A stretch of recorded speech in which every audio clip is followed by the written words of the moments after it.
You see me with the bloodline, y'all. Anyway, I'm just playing. That's solo. But anyway, welcome to my SummerSlam 2024 review. This review, um, excuse me, because my voice is a little hoarse. It's a little hoarse.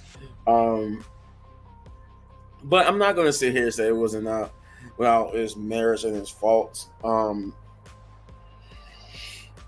But it did pretty good. It did pretty good. So they did kick it off with Jolly Roll. I think he did like the American flag song, and then he also his performance is what opened up SummerSlam. But before his performance, there was also Triple H who came out and welcomed everybody to SummerSlam, and then Jolly Roll performed um his song. He did his little performance, but then we jump into the first match of the night, which is it was like on and off because they did like for multiple matches. So I'm not gonna be saying it because they follow Rhea and Dom from the back to the stage, but they did that for multiple people. So just know that multiple people got that same treatment. It's hard because I can't remember who all got it, but it was more than one person. But they did start it with Rhea Ripley versus Liv Morgan for the women's. I always call it women's World Heavyweight Championship, but they call it women's World Championship. Um, this was a great match. This was a great way. It set the tone for tonight, especially for Judgment Day. But it was a great match nonetheless. Of course, Liv being the heel, she did the heel, running in and out of the ring, kept messing with Rhea. This match signified Rhea as the baby face, pretty much. Um, Now I know because because I was there live, so my perspective from both these from there live and being in person, this was still either or was a great match, but being there live just reminded me how the difference is of being on TV and like and watching it in person and I kept getting that notion like a lot like seeing them in person, I realized Liv is really tiny and Rhea is not as tall as I thought she was. Like I thought Rhea was like maybe like the same height as Raquel Rodriguez or Charlotte Flair, but she's like 5'7". I'm like, which is for a woman is still tall, but she's no taller than me. Like I'm 5'7", so she's not tall. She's no taller than me. And I'm just like, huh, okay. And I didn't realize when I saw Liv, I'm like, oh, she's so tiny, and she's 5'4". So I'm like, holy crap, I didn't know she was that small. But I knew she was short, but I didn't know she was that short.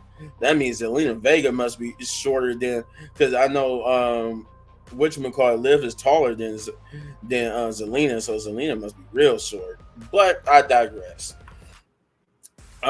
Just that's my notion. Like before in person, it was great. It was seeing them to work in person and being able to rewatch the show. But this was a good match. Dominic Mysterio is really tall. Like to be Rey Mysterio's son, he's really tall. But it was cool. It was cool. Like from the live perspective, like from y'all perspective, y'all saw it was y'all probably saw like Rhea grabbed the chair, was getting ready to hit, and then all of a sudden you saw Dominic on the apron grabbing it from her. But from my perspective, he was on the apron from like when he got on the apron to do that. He was on the apron for a good like 5-6 minutes before that. Like when because I went back and watched it.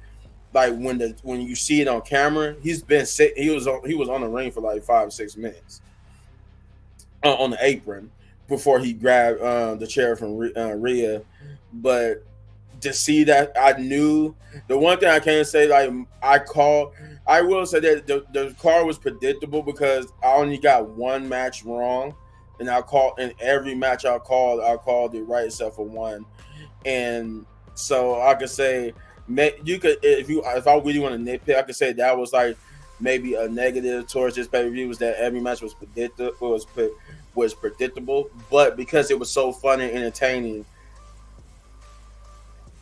But in the end, Rhea Ripley would fall victim to a betrayal of Dominic Mysterio, who would help Liv Morgan win, and Liv Morgan is still your women's world champion.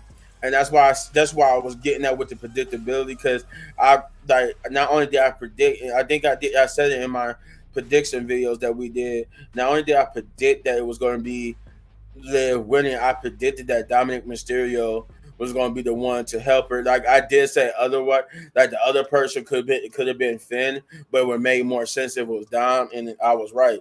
Dom helped her, and now Dom and Liv is a thing. And Dom is a lucky man if he didn't get cussed out by his wife for kissing Liv like that, because he slipped Liv some tongue. I mean, there was some tongue in there. I'm like, y'all made that look too good and too comfortable for you to be a married man. But if she's okay with that, man, you are a lucky boy. Then we got a Judgment Day promo, basically back where Damon Priest going crazy looking for Dom for what he did. And I forgot Rhea Ripley might be legit injured, because it looked like a couple of times she threw her shoulder out the socket. So she might be back on the injury set. She might be back on the set for injury, because I swear she came back too soon. Because soon it like she popped her shoulder out in the first few minutes of the match, and it just like it was dangling there.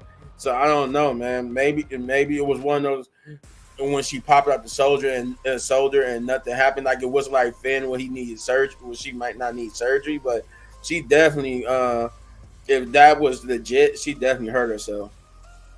But like I said, we got a quick Judgment Day promo where he was basically going crazy, talking about, oh, where's Dominic, where's this, where's that, and then they tried to calm him down. Said he even grabbed Finn, was like, "Did you know about this?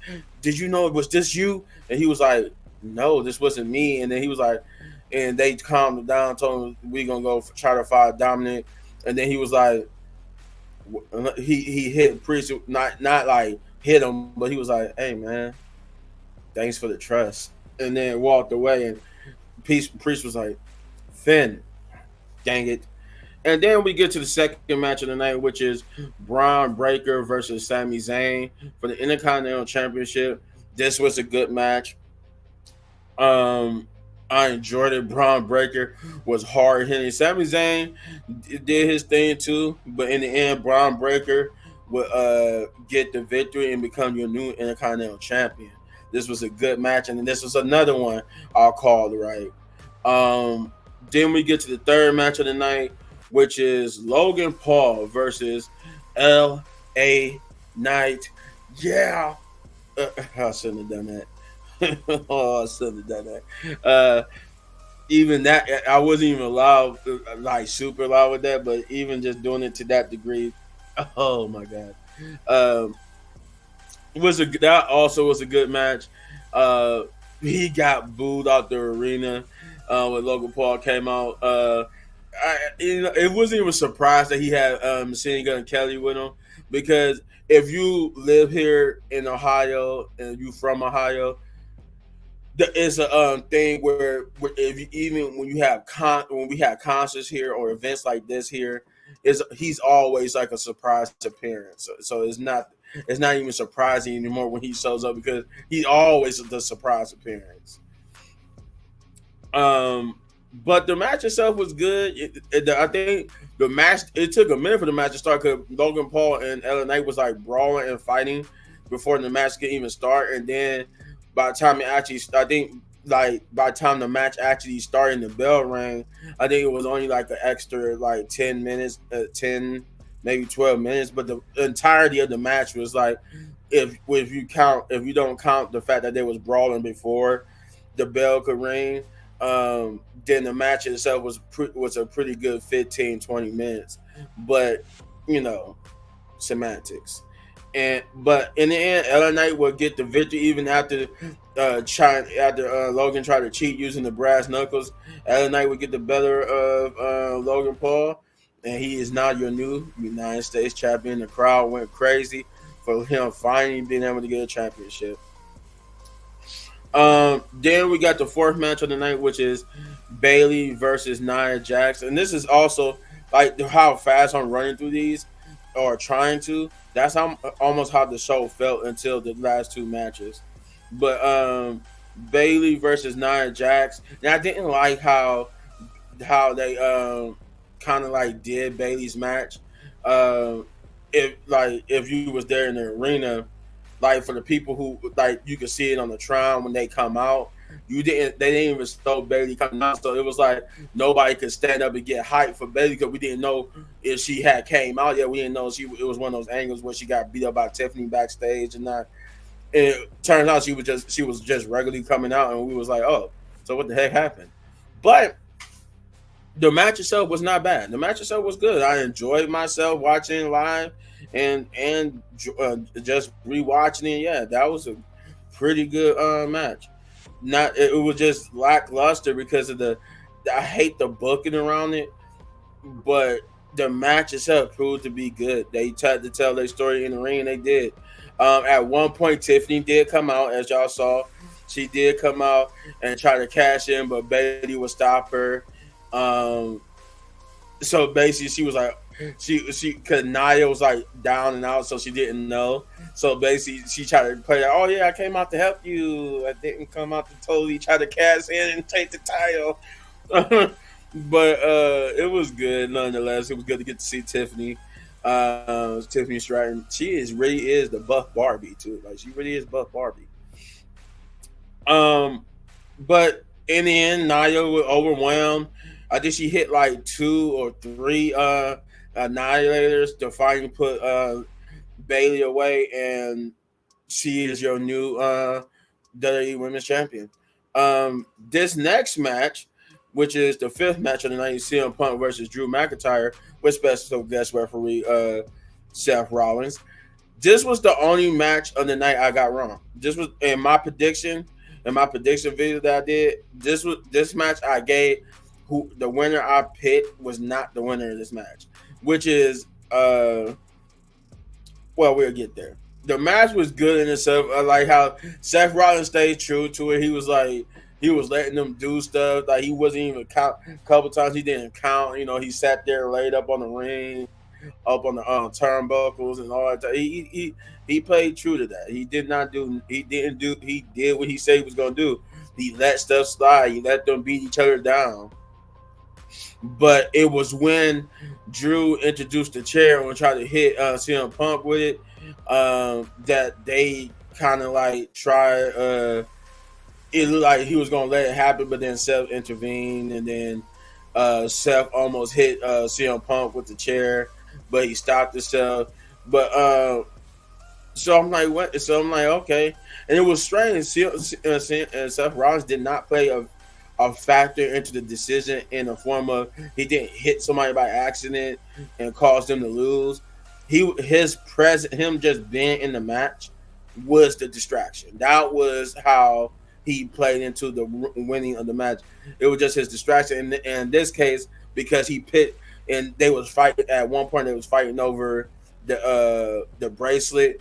Seth Rollins picked it up so they wouldn't step on it or break it. He was trying to help CM Punk, but CM Punk took it the wrong way because of him and Seth Rollins not liking each other, and that caused CM Punk to get distracted later on in the match to where he just hit Seth Rollins with GTS, but that would cost him as he would get Claymore and beaten 1, 2, 3.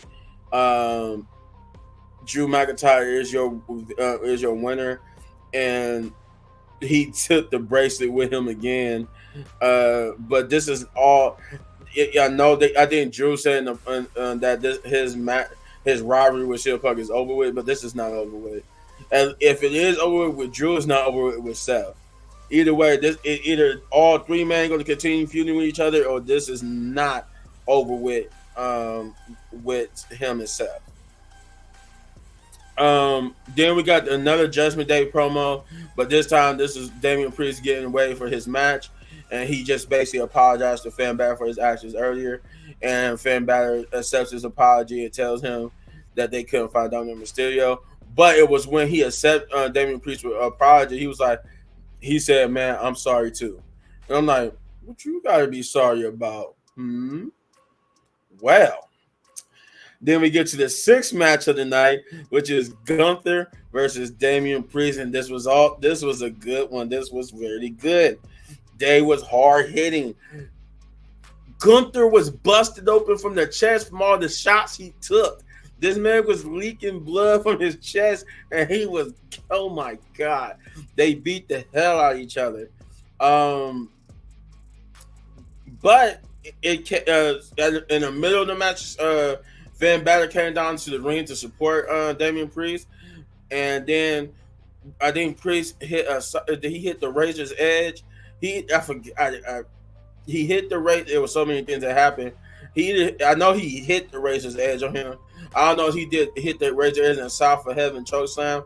One of those moves he hit to put Gunther by the ropes, and he was going to pin on 1, 2, 3, but Finn Balor would grab the foot of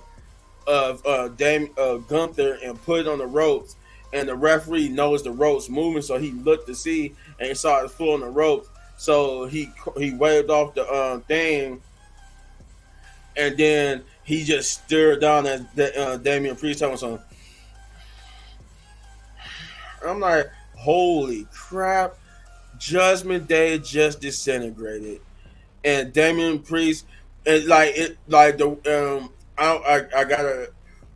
They probably showed a little bit of it on TV. I can't remember because for sure because I was watching the whole show and then I had all this other stuff in my head. But I'm pretty sure they showed it on camera a little bit of Damian Priest looking up to see what happened, and he saw. But from my angle, this is another unique aspect of both watching on TV and being there in person. I can tell you from in person wise, though, he did look up. As soon as he got up from that pin, he looked up and he saw the instant replay and saw that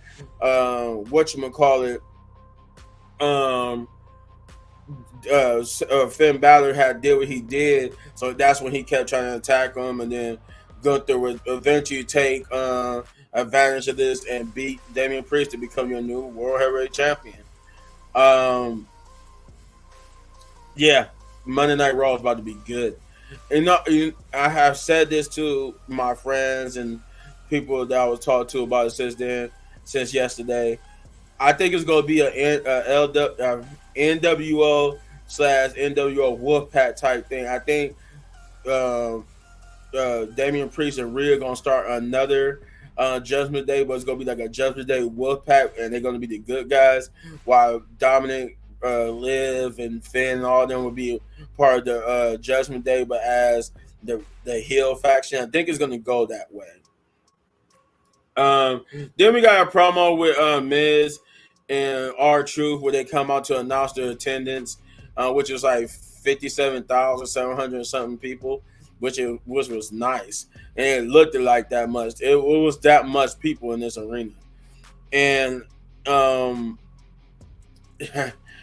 trying. Then Austin Theory and Grayson Waller came out to insult us, and the crowd. Jody Rowe and Machine Gun Kelly was still there, but it was Jody Rowe who paid the factor to this, because he R2 doing his kind of mistaken Austin Theory and Grayson Waller for the I forgot what this old tag team he said it was, but Miz was like, no, this is Austin Theory and Grayson Waller. And I like the little bit where he was like, well, if that's Austin Theory and that's Grayson Waller, then who's that? By that point, Jody Rowe had gotten into the ring and had a chair behind him, and then he would end up helping them fight, and that's when you see that the picture I got with Jody Rowe hitting Austin Theory with that one-handed choke slam, and they would hit a 5-knuckle shuffle to end that promo. And then we got the main event, of the night, which is Cody Rhodes versus Solo Sikoa. And man, this is mostly why my voice is gone, because this match was okay. It was good, but the best parts of it was when uh the Solo and Cody was down, and like of course we saw Jacob Fatu and Tonga Loa. Jacob Fatu would get an injury, unfortunately. When he put Cody through the table, like he either hurt his knee or ankle. He could not stand on it. He went ballistic, was just throwing stuff because he was probably angry at himself that he hurt himself. But in the end, he basically after everybody was done, I think the planned spot was Jacob and this man Roman Reigns. It was planned for him. I think it was going to be a spot where he would take out Jacob before he took out Solo, but because he hurt, so they had to call an audible, and he just took out Solo. He hit a Superman punch and a spear, and that would allow Cody Rhodes to hit a crossroads on Solo Sikoa to get the victory. Um, when you watching this in person, I'm gonna say this before I give my verdict. When you're watching this in person, you have appreciation for how, because in person you can't hear the commentary people, and they could barely hear the commentary people over the roar of the crowd and stuff. But the fact that they have to be in sync with each other, they have to have that much level of practice to be in sync with each other. So the referees know what to do and what to say and stuff. I have an appreciation for that because they all work so well together. But with that being said, I know this is a long video. I'm sorry, guys, but it's just so much I wanted to say, especially with my experience being there and that. I'm going to give this a. I'm going to keep it a 9 out of 10 because this was a good paper. This was a great pay per view. 9 out of 10 means great. So this was a great pay per view. The reason why I took a point from it was basically that some of these matchups was what I will admit was a little bit slow to start, but they picked up by the end. Not all of them, but I think like the Rhea match was fast paced through. So was Braun, but Logan. I think the Logan was the start of it, where they was like that whole brawl before the bell rang was kind of unnecessary. It was cool to see, but it was kind of unnecessary. Um, Bailey's was a little bit slow to start to start getting good to get invested. Um, and I think that was it. Yeah, I think it was just Logan and Bailey's that was kind of like slow for the start, and everybody else match was pretty much good from start to bottom. But you let me know in the comments down below what you thought, and if you enjoy my review, you hit this button right here for all of my WWE reviews. And if you enjoyed the video so much you want to support the channel, hit that like, subscribe, share, hit that notification button because want to get to 10,000 subscribers so we can get to the next milestone, and I need you guys' help to do so. And as always, hitting on these videos for more of my amazing content. I'm gonna go make some more and probably take the rest of the day off to relax my vocals. So, peace out, love, everybody.